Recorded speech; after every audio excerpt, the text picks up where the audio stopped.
mabait ka doon.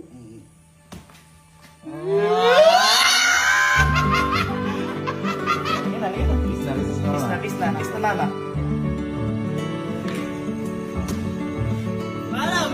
Para sa pangarap.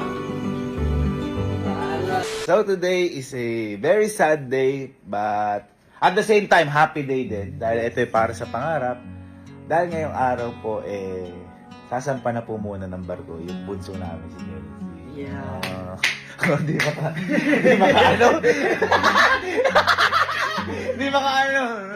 Makakalakpak na lang kasi lagi nagkakwentuhan yung tatlo na to kasi sila nakaranas.